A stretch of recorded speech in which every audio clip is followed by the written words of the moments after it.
오늘 하나님께서 우리에게 주시는 말씀은 빌립보서 1장 20절로 21절 말씀입니다. 빌립보서 1장 20절로 21절 말씀, 우리 큰 목소리로 같이 합독하시겠습니다. 나의 간절한 기대와 소망을 따라 아무 일에든지 부끄러워하지 아니하고 지금도 전과 같이 온전히 담대하여 살든지 죽든지 내 몸에서 그리스도가 존귀하게 되려 하나니 이는 내게 사는 것이 그리스도니 죽는 것도 유익함이라. 아멘. 우리 이 시간도 하나님 말씀 받기 전에 잠시 기도하시겠습니다. 아버지 하나님, 이 시간 가운데서도 우리에게 꼭 필요한 말씀, 나에게 꼭 필요한 말씀, 아버지 하나님, 이 험한 세상 가운데 어찌 보면 소망이 없는 이 세상 가운데 살아가면서 붙들어야 할 그 말씀을 아버지 하나님 이 시간 우리에게 주신 줄 믿습니다. 아버지 하나님, 이 시간도 기도하며 나아갈 때 아버지 하나님, 우리의 마음이 먼저 하나님의 말씀을 받기에 합당한 마음이 될 수 있도록 주여 아버지 역사하여 주시옵소서. 주여 아버지 하나님, 이 시간도 그 은혜를 구하며 나아가는 모든 은혜들에게 아버지 하나님 은혜를 부어주시고, 또한 아버지 하나님 놀라우신 은혜 가운데 세워져 나아갈 때 아버지 하나님, 그것이 하나님께로부터 기인했음을 고백하며 또한 그 가운데 세워져 나아갈 수 있는 아버지 하나님의 은혜 또한 이 시간 받아 누리길 소원하오니 주여 아버지 하나님 함께하여 주시옵소서. 주님, 우리 모든 사람을 붙들어 주시옵소서. 사랑과 은혜 하나님 아버지, 이번 달 6월 정기예배도 하나님 앞에 올려드릴 수 있는 시간과 건강을 허락하여 주시니 감사합니다. 아버지 하나님, 우리가 한 달 동안 준비한 예배를 하나님 앞에 올려드릴 때 하나님께서 기뻐 받으시고, 또한 아버지 하나님, 이 시간 우리에게 필요한 우리를 세워가신 하나님을 눈을 들어서 바라볼 수 있게 하여 주시옵소서. 아버지 하나님, 이 시간 우리의 마음을 열어주시고, 세상에서의 걱정과 근심거리가 있다면 잠시 내려놓고, 또한 예배 가운데 집중하며 나아갈 때 부지불식간에 그 모든 것을 또한 해결하시며 일하시는 살아계신 하나님을 눈을 들어서 바라볼 수 있는 생명의 시간이 될 수 있도록 역사하여 주시옵소서. 감사드리며 예수님의 이름으로 기도드립니다. 아멘. 오늘 하나님께서 우리에게 주시는 말씀은 삶의 커다란 역설입니다. 빌립보서 1장 20절로 21절 말씀입니다. 제가 청년부 사역할 때 만났던 한 자매 이야기입니다. 성격은 늘 활달했으며 툭툭 쏘면서 내뱉는 말은 지금도 제 귀를 울리는 듯합니다. 젊은 시절을 열심히 살았던 그 자매는 지금 이 세상에 없습니다. 젊은 나이에 치료가 불가능한 병을 앓았기 때문입니다. 처음에 그 자매의 지병 소식을 들었을 때 너무나 아무렇지 않게 얘기하는 그 자매를 보면서 정말 마음이 아팠습니다. 저는 그 자매를 위해 하나님 앞에 메시지를 받은 이후부터 하나님 앞에 기도하며 매달리기 시작했습니다. 그러던 어느 날 그 자매에게 카톡이 왔습니다. 목사님, 이 병은 고칠 수가 없다네요. 크크크 이라는 메시지를 받았을 때 정말 무슨 말을 해야 될지, 어떻게 위로를 해야 될지, 내가 무슨 말을 한들 그 자매에게 무슨 소용이 있을까, 이러한 여러 가지 생각에 휩싸여 있을 때 바로 그 자매에게 또 이런 내용의 톡이 왔습니다. 목사님, 이제 남은 시간 동안 해보고 싶은 거 다 해볼 거예요. 아니나 다를까 주어진 시간에 가고 싶은 나라, 해보고 싶은 모든 것을 하는 것을 제가 SNS로 보면서 정말 하나님 앞에 감사의 기도를 드렸던 것이 생각납니다.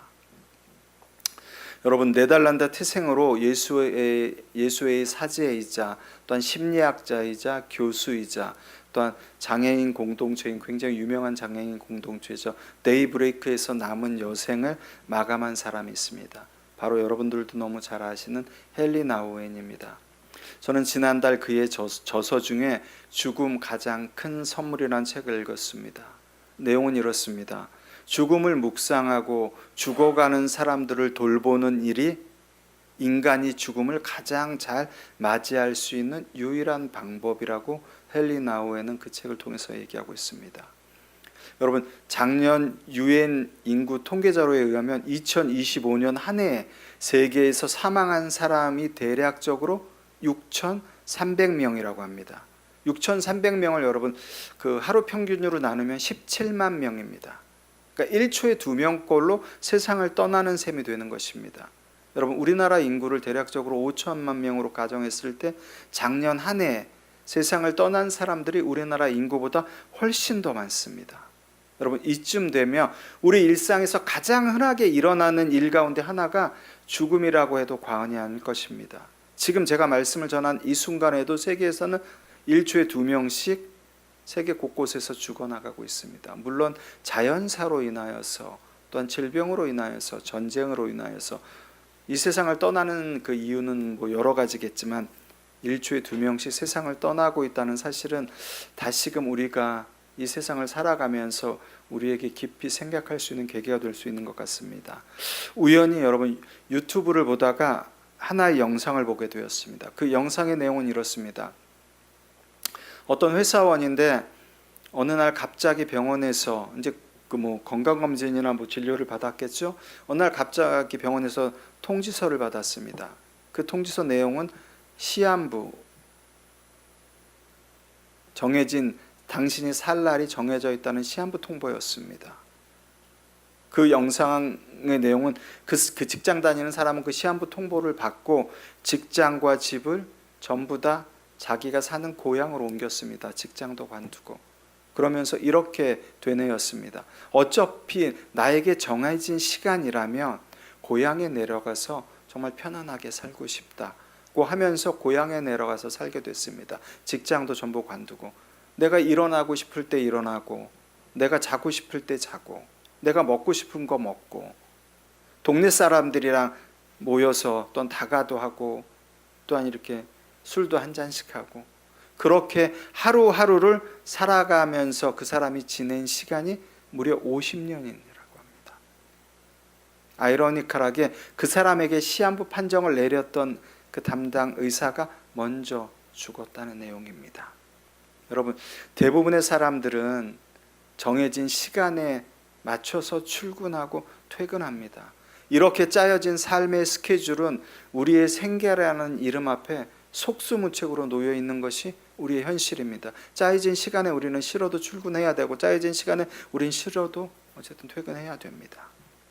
그러다 보니까 여러분 자연스럽게 우리의 생각과 우리가 바라보는 시선과 모든 것이 어떻게 이 땅에 초점이 맞춰지는 경우가 굉장히 많습니다.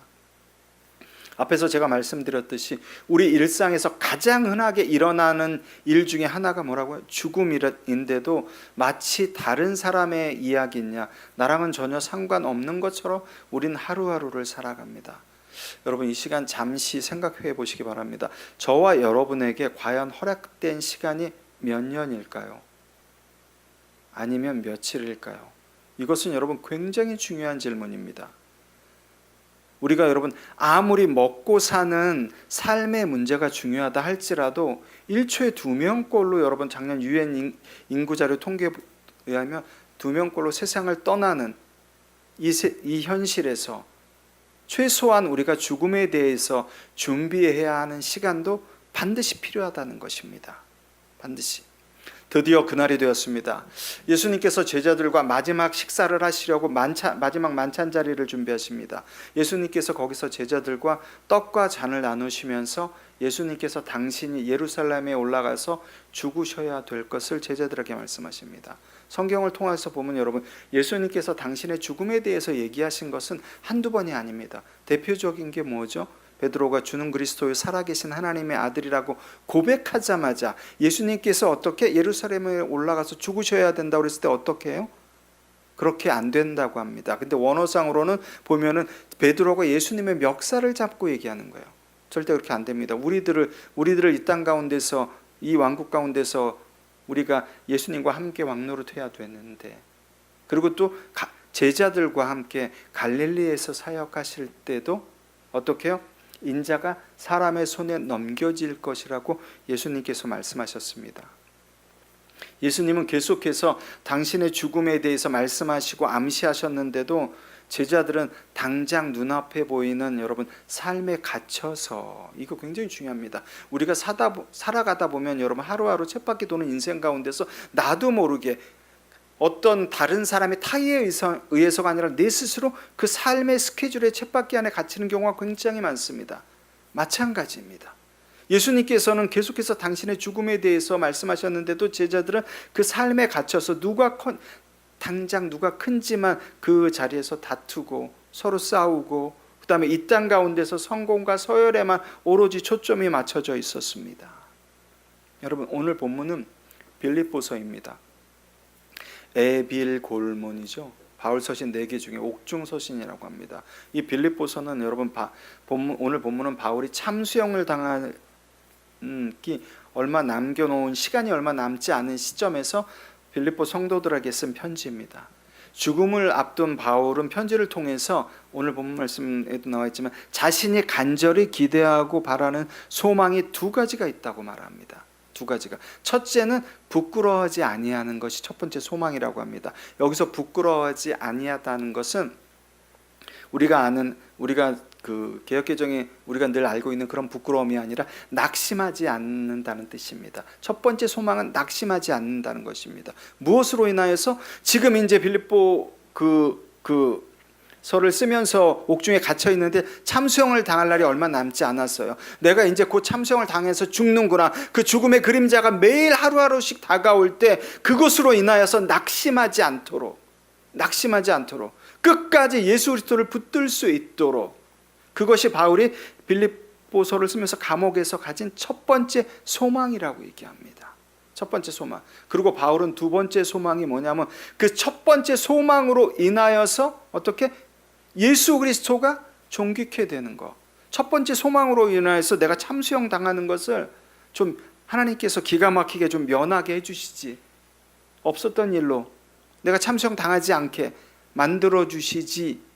그것이 2번째 소망이 아니라 뭐라고요? 내가 참수형을 당하지만 사단이 주는 그 두려움과 무서움, 죽음에 대한 그 두려움과 무서움에서 절대 낙심하지 않는 것, 그것이 첫 번째 소망인데, 그 소망으로 말미암아 어떻게 내가 낙심하지 않고 끝까지 예수 그리스도를 붙잡고 나갈 때 예수 그리스도가 존귀케 되는 것이 바울의 2번째 소망이라고 얘기하는 것입니다.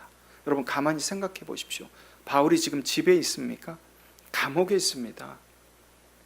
바울은 계속해서 하루가 지날수록 참수형이 당할 날은 하루하루 빨리 다가옵니다. 바울에게 이만한 시간이 남아 있었는데 계속해서 줄어들고 있습니다. 그런데도 바울은 여러분 이러한 가운데서도 소망으로 말미암아 자기가 얘기한 첫 번째 소망, 죽음이 다가오는데 주님 낙심하지 않게 하여 주시고 제가 끝까지 하나님의 말씀을 붙잡고 그 죽음 가운데 나아갈 때 오직 그리스도만 존귀케 되는 것이 제 2번째 소망입니다. 이러한 소망으로 말미암아 어떻게 사도 바울은 자신의 죽음까지도 무엇이 된다고 말하고 있나? 자신의 죽음까지도 유익이 된다고. 오늘을 살아가는 우리가 전혀 이해할 수 없는 역설적인 말을 하고 있습니다.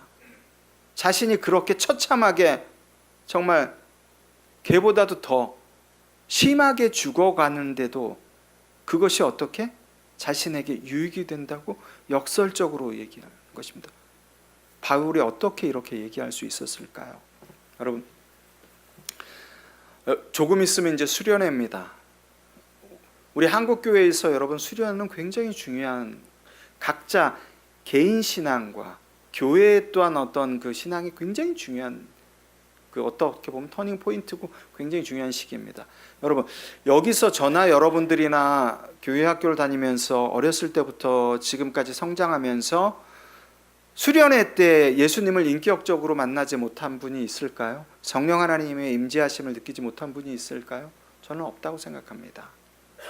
사도 바울은 여러분 그 예루살렘에서 몇백 킬로나 떨어진 그 다마섹에 바울을 잡아오라는 종교 지도자들의 특명을 받고 갑니다. 바울은 그것만 수행하게 되며 예루살렘에 올라가서 진짜 고향 다소에서 올라온 촌놈이 출세하는 거예요. 근데 그 다메섹에서 누굴 만납니까? 예수 그리스도를 만납니다. 예수 그리스도를, 성경은 여러분 바울이 다메섹에서 예수 그리스도를 만났다고 합니다. 그 다음서부터 어떻게? 아나니아에 불려가서 그 다음서부터 하나님의 길을 가지요. 하나님의 길을 갑니다. 바울이 그리고 말년에 이제 참수형을 얼마 남겨두지 않고 빌립보 성도들에게 감옥에서 편지를 쓰면서 내 소망, 첫 번째, 2번째 소망이 있는데 이 소망으로 말미암아 그것이 내게 유익이 돼. 그것이 왠 줄 알아? 나는 주님을 만난 다음부터 내 모든 살아가는 목적은 주님이야. 나는 내가 오늘 하루로 살고 내일을 살아도 그 살아가는 이유, 그 모든 것이 주님이야. 주님을 위한 삶이야. 그렇기 때문에 내가 그렇게 처참하게 개 돼지보다도 못하게 처형을 당해 죽을지라도 그것이 나에게 유익이라는 거야. 여러분, 바울은 성경을 통해서 매 해마다 우리가 수련회 할 때마다 성령 하나님의 임재를 구하고 성령 하나님 인격적으로 만나 주십시오라고 구하고 매 해마다 그렇게 하지 않았어요. 매 해마다. 여러분, 유대인이 왜 표적과 이적을 그렇게 많이 구하는 줄 아십니까? 근데 예수님께서 왜 요나의 표적밖에 보여줄 게 없다고 말씀하셨을까요? 여러분, 지금 예를 들어서 저와 여러분들에게 예수님께서 여기 강림하셔서 예수님 모습을 볼 수 있다고 저희한테 보여주셨어요. 5분 정도 보여주셨습니다. 여러분, 예배당을 나가서 여러분과 제 삶이 얼마나 바뀔까요? 바뀌지 않습니다, 여러분. 왜? 우리 삶을 바꾸는 건 내가 아니기 때문에, 성령 하나님이시기 때문에. 요는 여러분, 우리가 그렇게 그 수련회 때 주님을 만나고 또한 주님을 인격적으로 만났음에도 불구하고 바울과 똑같은 성정이 같은 사람임에도 불구하고 어떻게 바울은 그렇게 죽을 수 있었고 우리는 안 될까요? 한 가지입니다. 한 가지. 우리가 매일 고백하는 내 삶의 주관자, 내가 가진 모든 것이 누구? 주님의 것. 나는 단지 청지기일 뿐입니다. 주님이 내 삶을 오늘도 인도하여 주시옵소서라고 기도하면서 내 삶을 주님께 맡기지 않아요. 주님께 맡기는 삶은 어떤 삶? 주님께서 원하시는 삶, 당신을 위해서 사는 삶이 주님께서 인도하시는 삶입니다. 그 삶을 살아가지 않기 때문에 그런 거예요, 여러분. 여러분, 우리는 세상은 계속해서 더 많이 가지고 더 많이 올라가라고, 높이 올라가라고, 이것이 성공이라고 얘기합니다. 우리는 여러분 거기서 자유할 수 있나요? 우리도 마찬가지입니다. 어떻게 하면 더 잘 살까? 어떻게 하면 더 높이 올라갈까? 어떻게 하면 더 오래 살까라 그 고민 가운데 빠져서 평생을 살아가지 않나요? 입으로는 주님을 위해서 삶을 산다고 하지만 내 몸은 정반대로. 여러분, 예수님께서 성경을 통해서 아까 마지막 만찬 자리에서도 그렇고 또한 베드로가 주는 그리스도의 살아계신 하나님의 아들이라고 고백할 때도 그렇고 예수님의 주된 사역지인 갈릴리에서 제자들과 사역할 때도 그렇고 당신의 죽음을 그렇게 끊임없이 말씀하신 이유 가운데 하나는 여러분, 우리 삶에서 무엇이 가장 중요한지를 제자들과 2026년을 살아가는 우리들에게 가르쳐 주시기 위함입니다. 왜 예수님께서 계속해서 당신의 죽음을 말씀하셨을까요? 어차피 너희가 바라보고 너희가 구하고 소망하는 것들은 다 어떻게 유한한 것들이야. 그렇기 때문에 너희가 이 유한한 시간을 살아갈 때 준비해야 될 것이 있어. 그것이 무엇이냐면 너희가 어떻게 하면 죽음을 잘 맞이할 수 있는지, 이것을 다른 말로 하면 너희가 오늘을 어떻게 하면 가장 가치 있게 살아갈 수 있는지를 계속해서 가르쳐 주시기 위해서 그런 것입니다. 예수님은 계속해서 우리가 바라보고 소망하는 건 다 유한한 거예요. 그런데 아이러니컬한 것은 우리가 이 유한한 시간에 살아가며 우리 유한한 시간에 살아갈 때 우리가 준비해야 될 것이 있다는 거예요. 그것이 예수님께서 계속해서 당신의 죽음에 대해서 말씀하시는 거예요. 이 유한한 시간이 지나가면 우리가 준비하고 싶어도 할 수가 없습니다. 할 수가 없어요. 죽음 오면 내가 믿음으로, 아니에요, 여러분. 죽음은 반드시 훈련이 돼야 되는 것입니다. 예수님께서 여러분 겟세마네 기도 기억하십시오. 하나님이신 그분조차도. 그렇기 때문에 여러분, 우리는 그 죽음에 대해서 계속해서 여러분 어떻게 하면 잘 맞이할 수 있는지를 고민하고 묵상하고, 아까 헨리 나우엔이 뭐라고 그랬습니까? 죽음 가장 큰 선물. 그 책 내용을 요약하면 이렇습니다. 죽음을 묵상하는 것과 내 옆에 죽어가는 사람이 있어 그 사람을 잘 돌보는 것. 그 사람을 돌보다 보면 어떻게 될까요? 보겠죠. 이어령 선생님이 마지막 수업, 죽어가면서 마지막 그 기자랑 쓴 책이 마지막 수업이잖아요. 죽어가면서 쓰신 것입니다. 거기에 보면 당신 죽어가면서, 하루하루 죽어가면서 하나님께서 주신 마음을 그대로 고백하는 거예요. 이것이 준비되지 않고는 여러분 우리가 죽음을 온전히 맞이할 수 없어요. 그것이 여러분 가장 가치 있는 삶이고 가장 고귀한 삶입니다. 가장 중요한 삶입니다. 앞에서 말씀드린 시한부 선고를 받았지만 고향으로 내려가서 그냥 내가 하고 싶은 대로 살아야 되겠다. 어차피 정해진 시간인데 내가 하고 싶은 대로 살다가 죽을래. 그렇게 내려갔던 그 직장인 50년을 더 살았습니다. 50년을 더 살았어요. 어떻게 그럴 수 있었을까요? 어떻게? 여러분, 시간은 정해져 있었는데 이 직장인은 어차피 나는 시간은 정해져 있어. 이 시간 되면 죽어. 그런데 역설적이게도 더 살고 싶다고 집착하지 않고 그 자기가 그 정해진 그 시간을 어떻게 그대로 그 죽음을 그대로 수용했습니다. 그리고 마을 사람들과 그 안에서 자유를 누리면서 살아갔기 때문에 50년을 살아간 것입니다. 여러분 이거 굉장히 중요합니다.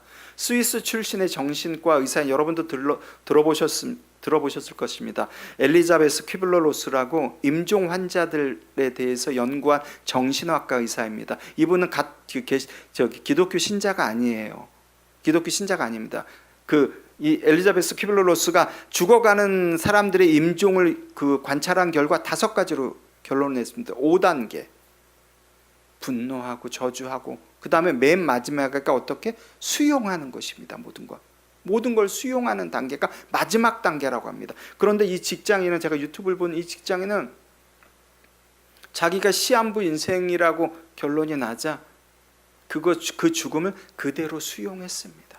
그대로 수용했습니다. 여러분 우리 기독교인들은 만약에 여러분 저에게 하나님께서 말기 암이라고 김 목사 한 달만 이 땅 가운데 있어. 여러분 우리 믿는 자들도 하나님 앞에 원망합니다. 하나님 제가 얼마나 예배 열심히 하고 얼마나 신앙생활 열심히 했는데 왜 하필 저에게 이런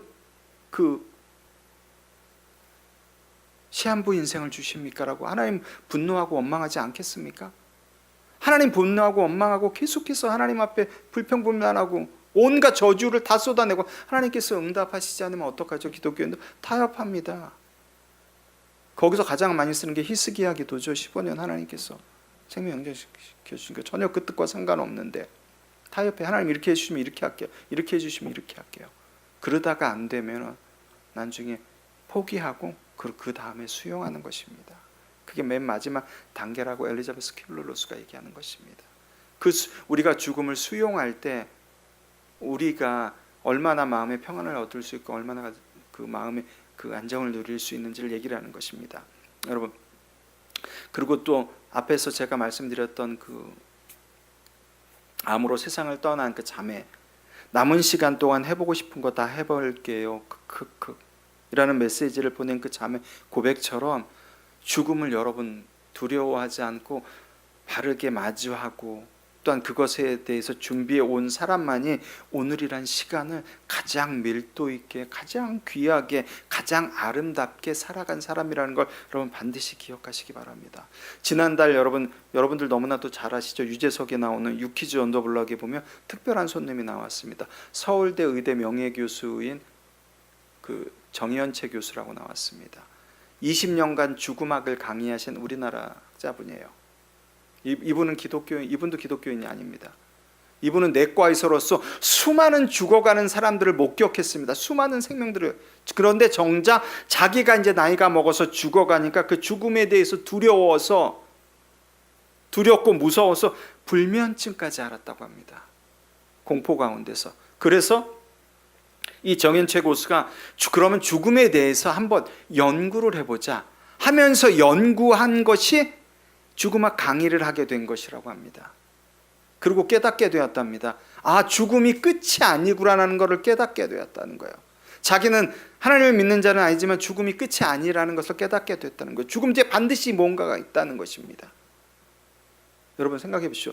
우리 찬양을 통해서 말씀을 통해서 기도를 통해서 주님 만나고 싶고 하나님과 얼굴과 얼굴 맞대고 싶다고 하는데 여러분 우리가 하나님 나라에 들어가서 하나님 우편 보좌에 앉아 계신 주님을 만나려면 우리는 죽어야 됩니다.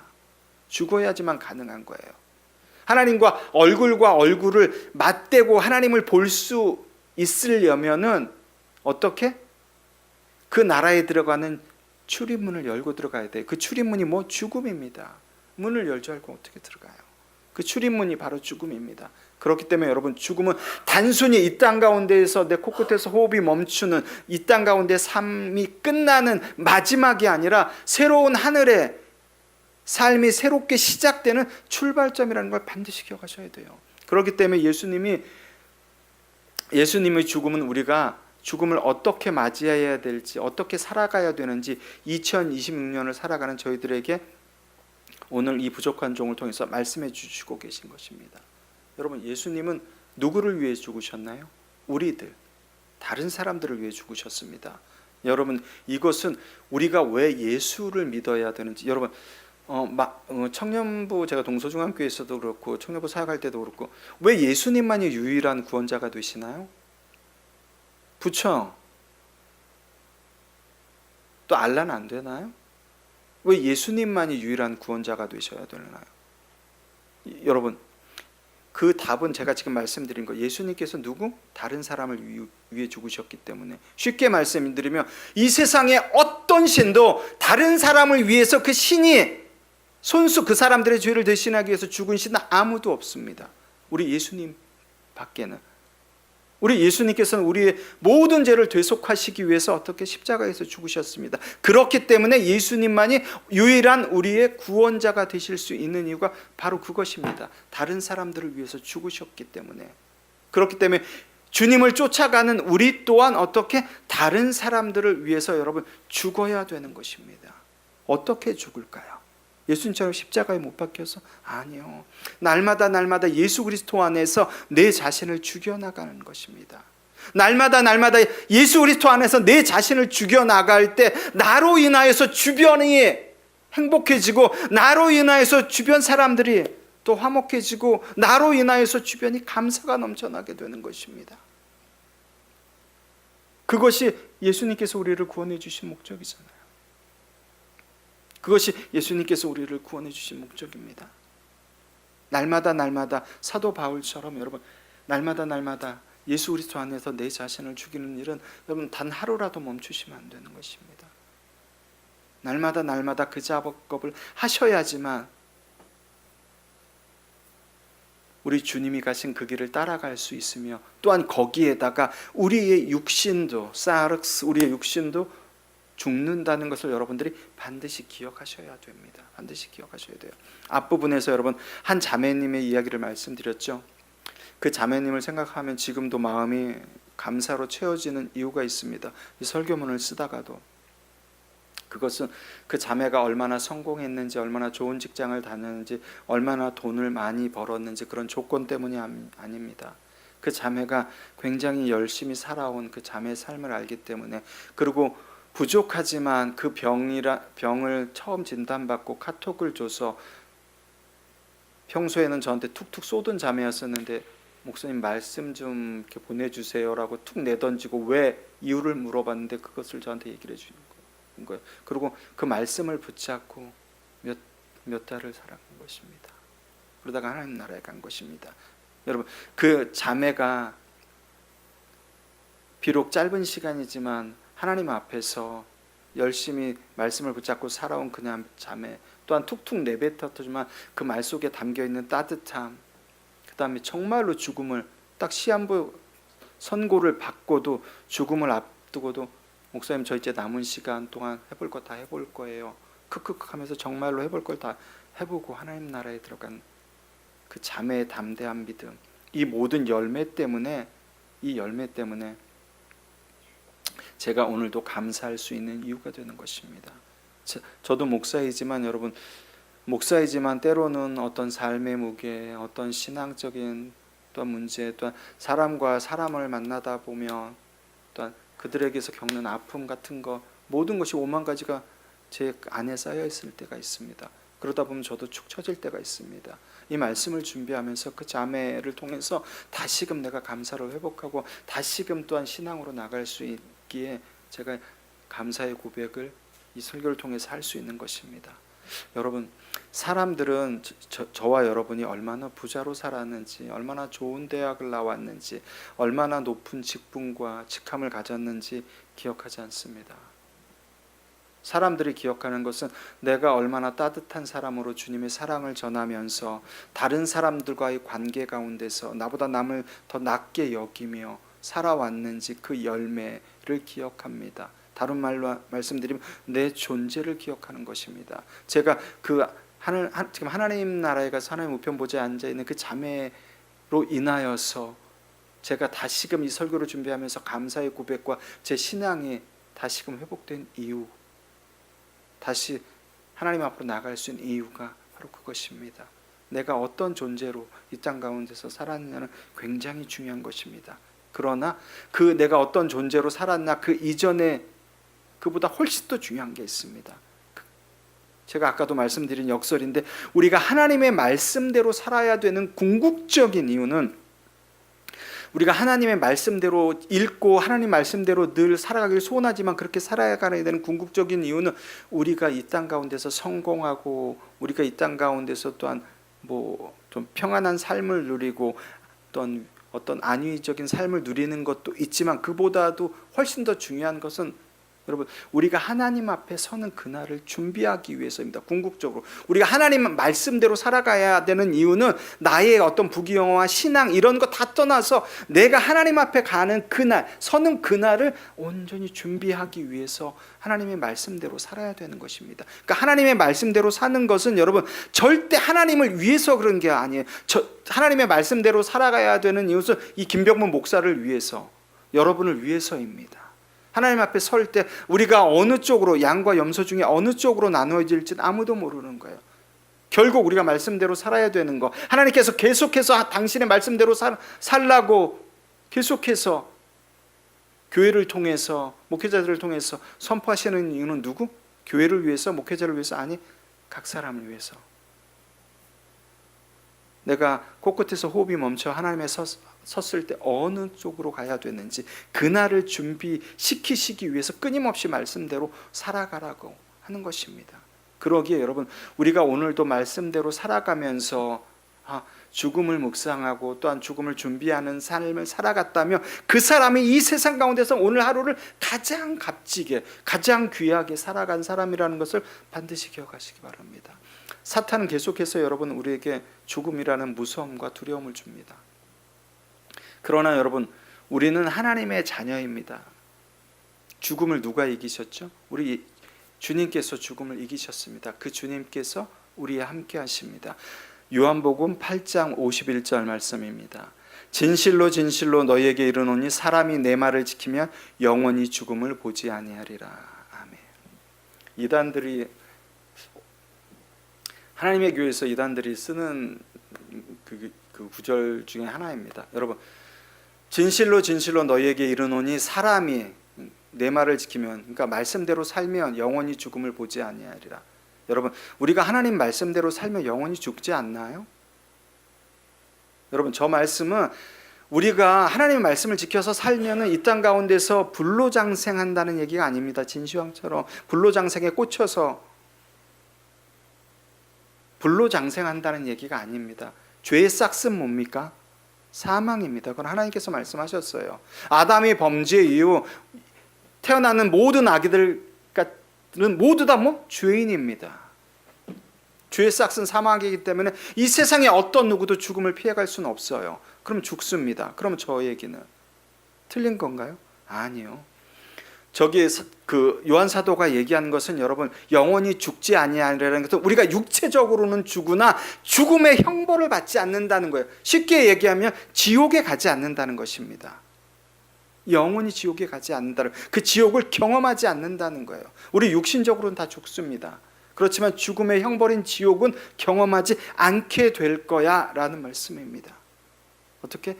하나님의 말씀을 지켜나가며 하나님의 말씀대로 살면 지키며 아까 제가 말씀드렸죠. 하나님의 말씀을 지키는 궁극적인 목적이 뭐라고요? 우리가 잘 살고 또한 성공하고 이런 것도 있지만 궁극적인 하나님 앞에 서는 그날을 준비하기 위해서 요한사도가 똑같이 얘기하는 것입니다.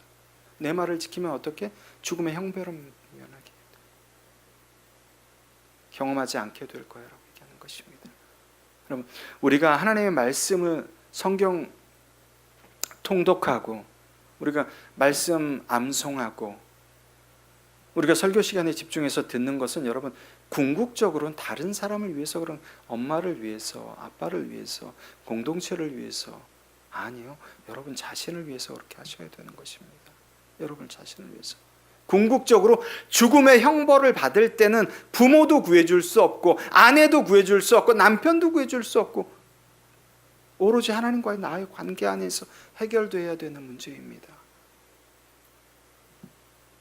그러므로 여러분, 우리 믿는 성도들에게는 죽음은 더 이상 두려움의 대상이 아닙니다. 우리는 죽음의 형벌을 경험하지 않는다고 말씀하셨습니다. 그렇기 때문에 여러분, 우리는 죽는 순간, 사도 바울이 얘기한 것처럼 죽는 순간 바로 그 찰나에 어떻게 하나님 나라에 들어가게 되는 것입니다. 그렇기 때문에 여러분, 죽음은 천국 문을 여는 열쇠이며 하나님 나라에 들어가는 출입문입니다. 그렇기 때문에 여러분, 헨리 나우엔이 죽음이 너희가 인생에서 받게 될 가장 큰 선물이라고 얘기하는 거예요. 여러분, 어떤 자들? 믿는 자들에게. 지금 하나님을 알지 못하는 자들은, 믿지 않는 자들은 여러분 전혀 모르죠. 전혀. 계속해서 우리가 복음을 전하는데도 물리치고, 계속해서 주님을 전하는데도 물리치고, 그들은 모릅니다. 우리는 여러분 하나님께서 말씀해 주신 것을 믿고 따르는 자들입니다. 그렇기 때문에 여러분, 우리가 이 땅 가운데서 살아가는 인생이, 내가 이 땅 가운데서 살아가는 그 인생의 마지막이 죽음으로 끝난다고 절대 생각하지 마십시오. 우리가 살아있을 때 기억해야 될 것은, 우리가 하나님 나라에 가서 새로운 삶이 시작하는 그 날을 바라보면서 소망 가운데 살아가는 것입니다. 이 땅 가운데 힘들고, 이 땅 가운데 어려운 일이 있더라도 소망 가운데 살아가는 것입니다. 그것이 여러분 반모섬에서 사도 요한이 쓴 요한계시록의 여러분 그게 핵심입니다. 믿는 그 초대교회 성도들에게 소망을 주기 위해서 쓴 게. 그렇기 때문에 여러분, 우리가 죽음을 준비할 때 오늘을 가장 아름답게 살아갈 수 있으며, 우리가 죽음을 준비할 때 주님을 더욱더 사랑할 수 있게 된다는 것을 여러분 기억하시고, 오늘 하나님께서 우리에게 가르쳐 주신 역사, 여러분 이 세상을 살아가지만, 이 세상 우리가 평안하게 살아가지만 그 평안하게 살아가는 그 가운데, 유한한 시간 가운데 어떻게 우리가 영원한 것을 준비하는 시간을 반드시 여러분들이 가지셔야 돼요. 그것이 바로 죽음을 준비하는 삶입니다. 유한한 시간 가운데 무한한 것을, 이 커다란 삶의 역사를 늘 기억하며 살아갈 때 여러분은 절대 죽음에 대해서 두려워하지 않게 될 것이고, 하나님께서, 성령 하나님께서 반드시 그 가운데 믿음과 소망을 주실 줄 믿습니다. 그런 저와 여러분들 되길 소망합니다. 아멘. 말씀 정리하겠습니다. 비수처럼 어느 날 갑자기 찾아오는 것이 죽음입니다. 그렇기 때문에 충분히 훈련되지 않고는 하나님 앞에 인생에서 가장 큰 선물 죽음이라는 걸 받았는데도 원망하고 좌절하게 됩니다. 여러분, 로마의 산타 마리아 델라 콘체치온의 성당이라고 있습니다. 그러니까 이 해골 성당이라고 그러죠, 우리 흔히. 거기 가면 여러분 카푸친 수도의 수도사들, 과거로부터 죽어온 수도사들의 이 두개골은 두개골로 천장을 장식하고, 팔은 팔뼈로, 다리는 다리뼈로 이렇게 해서 뼈로 장식된 성당이 있습니다. 그런데 그 성당 입구에 굉장히 여러 나라의 언어로 이 문구가 번역되어 있습니다. 굉장히 중요하다는 거죠. 우리는 한때 당신과 같았고 당신은 우리와 같아질 것이다. 거기를 관람하러 온 사람들에게 우리는 한때 당신처럼 살아 있었지만 당신도 우리처럼 이렇게 곧 죽게 될 거야. 그 내용입니다.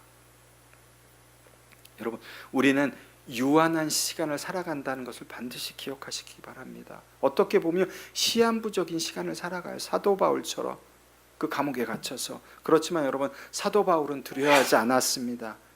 오히려 그 두려운 참수형까지 유익한 것으로 자신의 유익이라고 고백할 정도였습니다. 왜 그럴까요? 사도 바울은 하나님의 나라를 알았기 때문에, 하나님의 나라가 어떤 것인지 확신했기 때문에 그 상황에서도 감사함으로 나갈 수 있었던 것입니다. 여러분, 세상은 계속해서 죽음이 마지막이라고 말하지만 그 죽음은 하나님으로 가는, 하나님 나라로 들어가는 영광스러운 길입니다. 그 길을 여러분 갈 수 있도록 우리가 유한한 시간을 계속해서 살아가는 이 시간 가운데서 허투루 낭비하는 것이 아니라 죽음을 바르게 준비하고 바르게 마주하면서 오늘 하루하루 내일 주어지는 하루하루를 살아갈 때 여러분 죽음이라는 것은 헨리 나우엔처럼 정말 우리에게 가장 큰 선물로 다가올 줄 믿습니다. 그런 믿음과 은혜 가운데 세워지는 저와 여러분들 되길 소망합니다. 아멘.